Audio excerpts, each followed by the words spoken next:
News India की मुहिम का बड़ा असर देखने को मिला। अरावली विवाद पर केंद्र सरकार का बड़ा फैसला।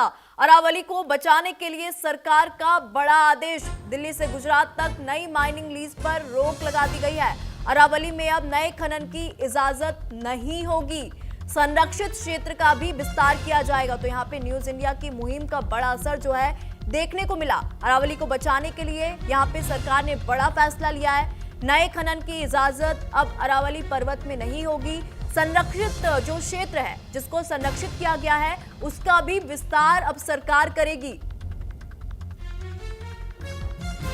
तो संरक्षित क्षेत्र का विस्तार होगा। अरावली को बचाने के लिए सरकार का यहां पे बड़ा आदेश। दिल्ली से गुजरात तक नई माइनिंग लीज पर रोक लगा दी गई है। न्यूज इंडिया की मुहिम का यहां पे बड़ा असर देखने को मिला है। अरावली में अब नए खनन की इजाजत भी नहीं होगी। साथ ही साथ जितना भी संरक्षित एरिया है उसका भी सरकार अब विस्तार करेगी। तो न्यूज इंडिया की मुहिम का बड़ा असर यहां देखने को मिला। अरावली विवाद पर केंद्र सरकार का बड़ा फैसला। अरावली को बचाने के लिए सरकार ने बड़ा कदम उठाया है और बड़ा आदेश दिया है। दिल्ली से गुजरात तक नई माइनिंग लीज पर रोक लगा दी गई है। साथ ही साथ अब नए खनन को भी इजाजत नहीं दी गई है। अरावली को लेकर जिस तरीके से विरोध हर जगह देखने को मिले, चाहे फिर वो गुजरात हो, दिल्ली हो, राजस्थान हो या फिर हरियाणा हो, स्टूडेंट से लेके युवा से लेके बुजुर्ग से लेके सभी लोग अरावली को बचाने के लिए प्रदर्शन करते हुए लगातार नजर आए। और इसके बाद अभी सरकार ने एक बड़ा कदम उठाया है, बड़ा आदेश दिया है। नए खनन की इजाजत इस पर्वतमाला में नहीं होगी।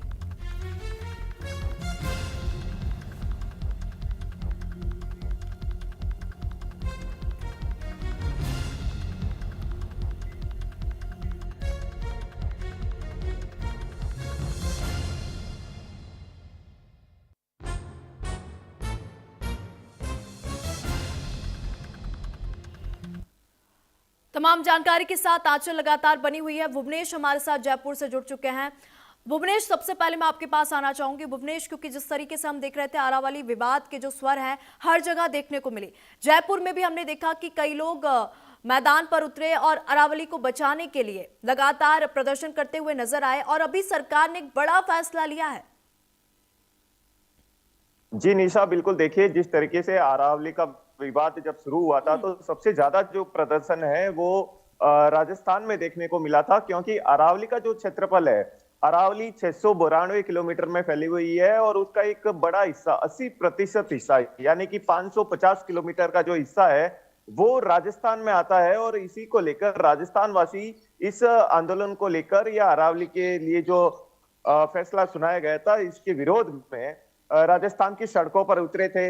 राजस्थान में जगह जगह प्रदर्शन हुआ था और पूर्व मुख्यमंत्री अशोक गहलोत जो है उन्होंने इस मुहिम को लेकर एक बड़ा आंदोलन छेड़ा था और सोशल मीडिया पर उन्होंने जहां अपनी डीपी को चेंज किया था। और इसके बाद में सूबे के मुख्यमंत्री भजनलाल शर्मा जो है उन्होंने कटाक्ष करते हुए कहा था कि केवल डीपी बदलने से कुछ नहीं होगा और हमारी जिम्मेदारी है। तो भाजपा की जो डबल इंजन की सरकार है ये अरावली को कुछ नहीं होने देगी। और आखिरकार केंद्र सरकार ने जब ये फैसला सुना दिया है कि अरावली में अब किसी भी प्रकार के नए खनन की अनुमति नहीं होगी और पूर्व में जो पट्टे जारी किए गए हैं उन पर भी दोबारा विश्लेषण किया जाएगा ताकि अवैध खनन नहीं हो। और चूंकि अरावली जो है वो राजस्थान के अंदर जिस तरीके से फैली हुई है, राजस्थान को मरुस्थलीकरण होने से रोकने के लिए अरावली का बहुत ही महत्वपूर्ण योगदान है। चाहे गर्म हवाएं जो अरावली रोकती है, तो राजस्थान में जलवायु को लेकर, राजस्थान की जो पहचान को लेकर अरावली का जो बड़ा महत्व है उसको लेकर आम जन से लगाकर, जैसा कि आपने बताया, बच्चे बूढ़े हर वर्ग के जो लोग हैं, एनजीओ हो, हर पार्टी के जो लोग हैं वो अरावली को बचाने की जो मुहिम है उसमें जुड़े हुए थे। और न्यूज इंडिया ने भी एक विशेष मुहिम चलाकर सेव अरावली को लेकर जो एक अभियान चलाया, आखिरकार उसका रिजल्ट आ ही गया और केंद्र सरकार ने अब जब अरावली के खनन पर रोक लगाई है तो ये बहुत ही सुखद एक फैसला है और राजस्थान के लिए बहुत ही अहम है। जी निशा। बिल्कुल भुवनेश, न्यूज इंडिया की मुहिम का बड़ा असर यहाँ पे देखने को मिला है। आंचल भी लगातार बनी हुई है। आंचल क्योंकि अरावली पर्वतमाला की अगर हम बात कर ले तो सबसे पुरानी पर्वतमाला है ये, और इसको लेके लगातार विरोध जो है दिल्ली में भी देखने को मिला था। जगह जगह प्रदर्शन यहाँ पे देखा गया था, और लाइफलाइन पर्वतमाला को कहा जाता है। अब यहाँ पे सरकार ने बड़ा फैसला और बड़ा आदेश दिया है।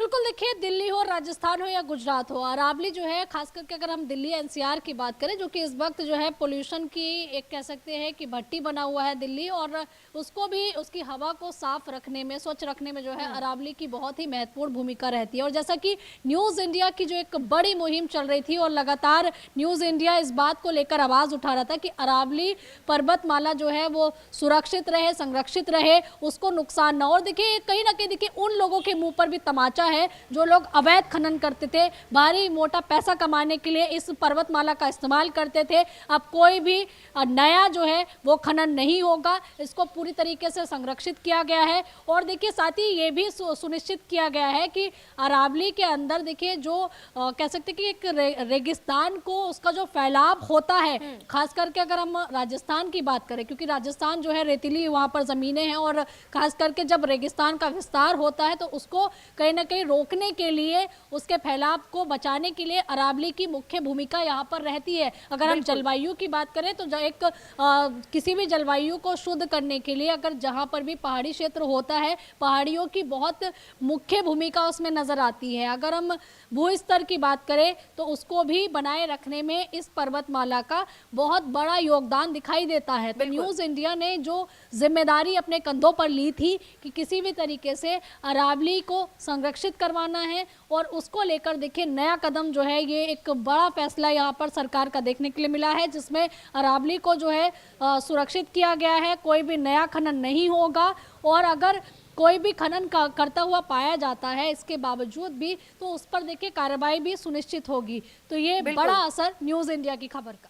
बिल्कुल भुवनेश, क्योंकि जिस तरीके से हम देख रहे हैं यहाँ पे सरकार ने बड़ा आदेश दिया है और एक बड़ा फैसला है, क्योंकि जिस तरीके से जो भी संरक्षित एरिया है उसको भी अब सरकार जो है उसका विस्तार करेगी, उसका विकास करेगी। भुवनेश, अब लोगों का क्या कुछ कहना है, लोगों की क्या कुछ प्रतिक्रियाएं आई जब सरकार के इस आदेश के बाद? जी निशा, देखिए जिस तरीके से पहले सुप्रीम कोर्ट के आदेश के बाद में जो एक आक्रोश और उबाल राजस्थान की जनता में देखा जा रहा था, और केंद्र सरकार के इस फैसले के बाद में राजस्थान की जो तमाम जनता है, जिन लोगों ने इस मुहिम को छेड़ा था या इस मुहिम में जिन लोगों ने साथ दिया था, वो उनका कहना है कि ये जो फैसला है केंद्र सरकार का, ये स्वागत योग्य है। और राजस्थान की जनता इस फैसले को लेकर बहुत ही खुश है और केंद्र सरकार का आभार जता रही है, क्योंकि इस मुद्दे को लेकर जब ये जंग छिड़ी थी या बहस छिड़ी थी, तो इसमें आपने देखा होगा कि वन मंत्री जो भूपेंद्र यादव है, उनका बड़ा रोल एक सामने आया था। उनके जो बयान है, उनके द्वारा जो प्रतिक्रिया दी जा रही थी, वो बहुत ही महत्वपूर्ण थी, क्योंकि ये उन्हीं से जुड़ा हुआ मुद्दा था। और भूपेंद्र यादव जो है वो राजस्थान से आते हैं, लोकसभा के सांसद है अलवर से। तो भूपेंद्र यादव के द्वारा जो ये प्रयास किया गया, उन्होंने पहले ही कहा था कि अरावली संरक्षण के लिए दोनों ही सरकार, चाहे राजस्थान की सरकार हो या केंद्र सरकार हो, दोनों ही प्रतिबद्ध है और वो अरावली को पूरे तरीके से बचाएगी, इसका कोई नुकसान नहीं होने देगी। और इसके बाद में जिस तरीके से सीएम भजनलाल ने भी, चाहे आम सभा की बात हो या अपनी सोशल मीडिया के जरिए, उन्होंने ये जताया था कि अरावली संरक्षण में हम कटिबद्ध है और इसे नुकसान नहीं होने देंगे। और आखिरकार जब ये फैसला है तो ये बहुत ही सुखद फैसला है, और राजस्थान की जो आम जनता है उनके लिए ये बहुत ही अच्छा संदेश दिया है केंद्र सरकार ने और राजस्थान सरकार ने, क्योंकि राजस्थान की जो जनता है वो अपनी आने वाली पीढ़ियों को जो बताना चाह रही थी, राजस्थान की जो प्रकृति है, राजस्थान की जो संस्कृति है, राजस्थान की कुछ धार्मिक भावनाएं हैं, वो सारी इस अरावली से जुड़ी हुई है। क्योंकि अरावली की पर्वतमाला के अंदर कई तरीके के मंदिर है, यहाँ की जो किले है, दुर्ग है, और अरावली और मरुस्थल, ये दो ही तो राजस्थान की पहचान है। और इसको बचाने के लिए जो केंद्र सरकार ने काम किया, ये बहुत ही स्वागत योग्य है। बिल्कुल भुवनेश, तो कहीं ना कहीं जो लोगों के अंदर गुस्सा था, जो लोग आक्रोशित थे, वो कहीं ना कहीं शांत हो गया और वो सरकार के इस फैसले से खुश भी है। और हमारी लाइफलाइन है अरावली पर्वतमाला और उसको बचाना हम सबकी जिम्मेदारी थी, और न्यूज़ इंडिया लगातार ये मुहिम चला भी रहा था। बहुत बहुत धन्यवाद भुवनेश, आंचल, आप दोनों का हमारे साथ जुड़ने के लिए, तमाम जानकारी साझा करने के लिए। तो वही तमिलनाडु से इस वक्त की बड़ी खबर